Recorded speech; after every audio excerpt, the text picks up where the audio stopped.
Quem nunca, né? Aquele momento de, sei lá, humilhação pública tentando abrir uma porta. Você empurra, não vai. Puxa, também não. Aí você olha bem e tem uma plaquinha minúscula. Deslize. Eu juro que isso aconteceu comigo semana passada. Quase desisti de entrar na loja, de verdade. É a clássica porta de Norman. A gente sempre acha que o problema somos nós, né? Sempre. Quando na verdade o problema está ali, no design da porta. É uma falha de comunicação muito básica. Exato. E essa sensação de a culpa é minha é exatamente o que a gente vai desmontar hoje. A nossa análise mergulha fundo em O Design do Dia a Dia, o livro clássico do Donald A. Norman. E a missão aqui é entender por que objetos que deveriam ser simples, sabe, nos transformam em confusos amadores. E claro, descobrir o que faz um design ser bom, intuitivo. A tese central do Norman, que é um alívio, é essa. Se você não consegue usar algo, a culpa não é sua, é do design. É uma virada de chave, né? O Norman, ele é um cientista cognitivo. Então ele basicamente nos dá um óculos novo para enxergar o mundo. O livro expõe o que ele chama de a psicopatologia dos objetos do cotidiano. Ele mostra que o mau design não é só, sei lá, feio ou inconveniente. Ele viola as regras de como nosso cérebro funciona, transformando o ato de ferver a água em um teste de lógica. Ok, vamos começar por aí. Pela porta. O exemplo mais famoso. Ele até criou um termo, né? As portas de Norman. Aquelas que não te dão nenhuma pista de como funcionam. Por que uma coisa tão básica vira um quebra-cabeça? Porque elas falham no primeiro e mais importante princípio do Norman, a visibilidade. A ideia é que, só de olhar para um objeto, a gente já deveria ter uma boa noção do que fazer com ele. Uma maçaneta redonda, ela quase grita para ser girada. Uma barra horizontal na altura do peito te convida a empurrar. O design tem que conversar com a pessoa.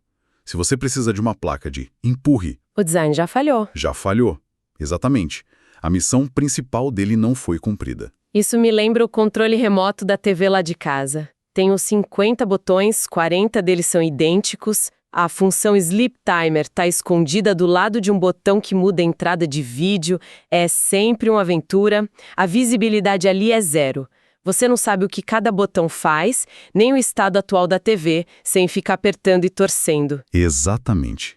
E essa confusão do controle nos leva a um outro princípio, que está super ligado à visibilidade. O modelo conceitual. Ah, sim. É a historinha que a gente cria na nossa cabeça para entender como aquilo funciona. Um bom design te ajuda a criar a história certa. No caso do controle, seu modelo conceitual é fraco porque o design não te deu as pistas. Você não consegue entender a lógica por trás daqueles botões todos. O exemplo do livro que eu achei genial é o do refrigerador com 2 controles. Um para o freezer, outro para a geladeira. Mas não fica nada claro se um afeta o outro. Aumentar o frio de um diminui o do outro, são independentes. Sem um bom modelo conceitual, você fica ali girando os botões na base da fé. E um dia acorda com o alface congelado. O que nos leva direto ao terceiro princípio, o mapeamento. Esse talvez seja o mais fácil de a gente ver no dia a dia. Mapeamento é, de forma bem simples, a relação entre os controles e o que eles fazem. Pensa num fogão de 4 bocas. Clássico. Se os 4 botões que acendem as bocas estão numa linha reta, mas as bocas formam um quadrado, como você sabe qual botão acende a boca de trás à direita? Ah, é um pesadelo. Você acende uma por uma até acertar, todo dia isso. Pois é, um bom mapeamento seria colocar os 4 botões no painel na mesma formação das bocas, um quadrado. Seria instantâneo. Frente esquerda no painel controla a boca da frente esquerda na vida real. Zero esforço mental. Perfeito. E para fechar esse quarteto fundamental tem o feedback. Feedback é o sinal que o objeto te dá, a confirmação de que sua ação foi recebida. É a luz que pisca, o clique que você sente ao apertar um botão, a barrinha de progresso na tela do computador. Sem feedback, a gente fica num limbo, né? Será que o botão do elevador funcionou? Exato. Ou eu aperto de novo umas 10 vezes só para garantir. Essa dúvida gera ansiedade e um comportamento super ineficiente. Então, para resumir, visibilidade, um bom modelo conceitual, mapeamento claro e feedback imediato. Quando esses 4 funcionam juntos, as coisas simplesmente fluem. E quando falham, a gente se sente incapaz em frente a uma porta. E o mais interessante é que o design que acerta nisso não exige que a gente seja um gênio. Pelo contrário, ele nos libera da necessidade de ficar decorando tudo. Certo. E essa é uma ideia que eu achei fascinante. A gente precisa mesmo memorizar como tudo funciona? O Norman diz que não, e ele faz uma distinção muito útil entre conhecimento na cabeça e conhecimento no mundo. Isso mesmo. Conhecimento na cabeça é o que a gente memoriza. Senhas, o caminho de casa, a letra de uma música. É um recurso limitado, sabe? Exige esforço. Já o conhecimento no mundo é a informação que está ali, disponível no ambiente, fora da nossa mente. Um design genial é aquele que minimiza a necessidade do conhecimento na cabeça e coloca as pistas essenciais no mundo. O exemplo das moedas no livro é perfeito para isso. Ninguém sabe de cor todos os detalhes de uma moeda de R$1. A gente não precisa. O conhecimento importante, tipo o valor, o tamanho, a cor, tá ali, no mundo, gravado na própria moeda. A gente só precisa de conhecimento suficiente na cabeça para saber o que procurar e diferenciar uma da outra. E uma das ferramentas mais elegantes para colocar conhecimento no mundo e guiar o comportamento são as restrições, as constraints. Restrições são basicamente limitações que reduzem o número de ações que você pode tomar. Em vez de te dar liberdade total e esperar que você acerte, o design te guia pelo caminho certo, tornando os caminhos errados difíceis, ou até impossíveis. Como as restrições físicas, que são as mais óbvias. A peça quadrada não entra no buraco redondo. Ou uma chave USB-A, que só encaixa de um lado. Embora a gente sempre tente os dois lados antes por alguma lei do universo. Sempre. Mas o ponto é que o design te impede fisicamente de cometer o erro. E existem outras mais sutis. As restrições culturais, por exemplo. São convenções que a gente aprende socialmente. A luz vermelha significa pare. Não tem nada na física da cor vermelha que a faça parar carros. É um acordo cultural. E designers usam isso o tempo todo. Um botão vermelho numa interface quase sempre significa perigo, cancelar, deletar. É um atalho, né? Exato. Um atalho de comunicação. Mas espera, essa dependência de convenções culturais não pode ser um problema? O que é óbvio em uma cultura pode não ser em outra. Um gesto de ok aqui pode ser um insulto em outro lugar. O design que se apoia nisso não corre o risco de ser, sei lá, excludente? Excelente ponto. Corre sim, e muito. É um dos grandes desafios do design globalizado. A cor do luto, por exemplo. É preta no Ocidente e branca em muitas partes da Ásia. Um designer de interface que não considera isso pode cometer um erro grave. Por isso que as restrições mais universais, tipo as físicas e as lógicas, costumam ser mais robustas. Falando nas restrições lógicas, elas são quase um processo de eliminação, certo? Se você está montando um móvel e só sobrou um parafuso e um buraco, a lógica diz que um pertence ao outro. Precisamente. O design te guia para a única conclusão racional possível. O poder de todas essas restrições juntas é que elas diminuem nossa carga cognitiva. Em vez de ter que pensar, tá, o que eu devo fazer agora? O design já eliminou as opções ruins para a gente. O uso correto vira o caminho de menor resistência. O que nos leva a um tema central do livro: o erro humano. A gente erra. O tempo todo. E o Norman argumenta que o design pode ser um cúmplice silencioso desses erros ou, pelo contrário, um salva-vidas. Essa ideia de projetar para o erro, assumindo que ele vai acontecer, é bem poderosa. É uma mudança de paradigma. Em sistemas críticos, tipo na aviação ou na medicina, culpar o erro humano é a saída fácil. A abordagem do Norman nos força a perguntar: que condições no design do sistema, do equipamento, do processo permitiram ou até incentivaram esse erro? E ele diferencia dois tipos de erro que são fundamentais de entender: lapsos e enganos. Certo. O lapso é um erro de atenção, né? Tipo, você planeja ir ao mercado no sábado, mas pega o caminho do trabalho por puro hábito. Sua intenção era certa, mas a execução foi no piloto automático e saiu errada. Exato, é um erro de execução. O plano era bom, a ação foi falha. Agora, o engano é mais sério. No engano, a ação que você faz corresponde perfeitamente ao plano, mas o plano em si estava errado desde o começo. A pessoa está agindo com base num modelo mental falho da situação. Por exemplo, se alguém acha que o novo software da empresa salva o trabalho automaticamente na nuvem, como o Google Docs, mas na verdade ele precisa de um salvamento manual, essa pessoa pode trabalhar por horas, fechar o programa e perder tudo. Ela executou o plano trabalhar e fechar perfeitamente, mas o plano estava baseado numa premissa errada. O problema não foi de atenção, foi de compreensão. Perfeito. A diferença entre, ops, peguei o saleiro em vez do açucareiro, que é um lapso, e eu tenho certeza que esta receita pedia uma xícara de sal, que é um engano.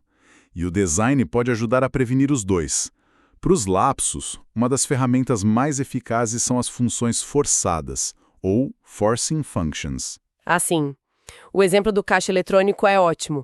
Antigamente ele te dava o dinheiro e depois você tinha que lembrar de pegar o cartão. Muita gente esquecia o cartão. Exato. Agora, muitos caixas só liberam o dinheiro depois que você tira o cartão. A sequência foi redesenhada para forçar a ação correta e impedir o esquecimento. É um design brilhante, porque não te pune, ele te guia. Outro exemplo clássico é a caixa de diálogo deseja salvar as alterações antes de fechar. Ela interrompe um lapso em potencial. Ela te força a tomar uma decisão consciente num momento crítico. Bons designers são um pouco pessimistas, sabe? Eles antecipam onde as coisas vão dar errado e constroem redes de segurança. E isso me conecta com o grande paradoxo da tecnologia hoje. Os aparelhos deveriam simplificar a vida, mas a sensação geral é de que tudo está cada vez mais complicado. Por quê? Norman chama isso de paradoxo da tecnologia. E a culpa, basicamente, é da competição por funcionalidades, o famoso feature creep. Os fabricantes, especialmente de eletrônicos e software, estão numa corrida para adicionar mais e mais recursos. Cada nova função adiciona botões, menus, configurações. O resultado é uma complexidade que soterra os princípios básicos. A visibilidade se perde. O mapeamento vira um labirinto. Isso é a história do Microsoft Word.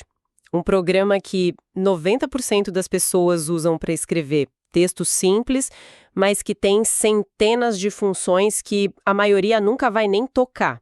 E para achar a função que você quer, às vezes precisa navegar por 3 submenus. Exatamente.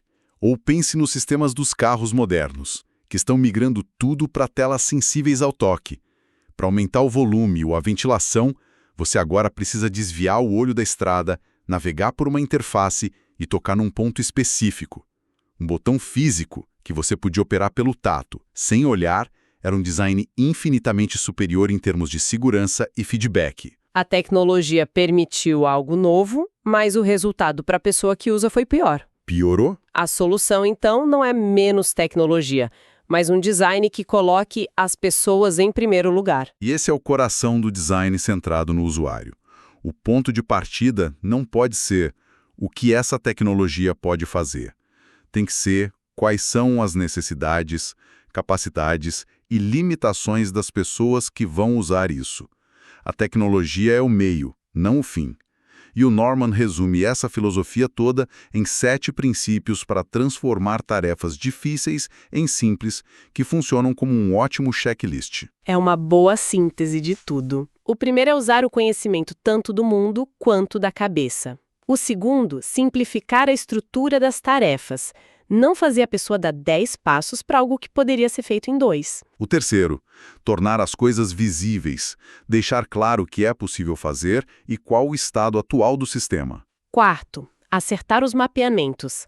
A relação entre controle e efeito tem que ser natural, lógica. Quinto, explorar o poder das restrições para guiar quem usa. Sexto, e talvez o mais importante, projetar para o erro. Assumir que as pessoas vão errar e criar sistemas que minimizem as chances ou as consequências. E por último, o 7º. Quando tudo mais falhar, padronize. Se não dá para tornar algo totalmente intuitivo, que pelo menos seja padronizado. Pense na disposição dos pedais num carro. Embreagem, freio, acelerador. Não é inerentemente intuitivo, mas é um padrão global. Uma vez que você aprende, pode dirigir quase qualquer carro. A padronização reduz a carga mental. No fim das contas, a lição mais libertadora de O Design do dia a dia é essa mudança de mentalidade. Da próxima vez que eu não conseguir usar a cafeteira nova do escritório, em vez de pensar, nossa, eu sou incompetente, minha reação vai ser de curiosidade e crítica. Tipo, que decisão de design levou essa confusão? Isso nos dá agência. Totalmente. Nos transforma de vítimas passivas do mau design em observadores críticos. E a gente começa a ver isso em todo lugar. No aplicativo do banco, no layout do supermercado, no formulário para declarar imposto de renda. A gente passa a apreciar a beleza de um design que funciona sem atritos e a se irritar de forma mais articulada com aquele que não funciona. É um conhecimento que, uma vez que você adquire, não consegue mais desver, né? Exato. E isso me deixa com uma última provocação. A gente passou a conversa toda falando de portas, fogões, controles remotos, coisas do dia a dia. Mas se o mau design nesses objetos simples causa tanta frustração e pequenos erros, quais são as consequências do mau design em sistemas muito mais complexos e críticos? Pense numa plataforma de votação eletrônica, num sistema de prontuários médicos que conecta hospitais, ou na interface que um controlador de tráfego aéreo usa. O que acontece quando os mapeamentos estão errados ou o feedback é inexistente nesses lugares? Os custos de um erro ali não são um alface congelado. Podem ser vidas ou resultado de uma eleição. A lição do Norman escala de uma forma que é, assim, bem assustadora.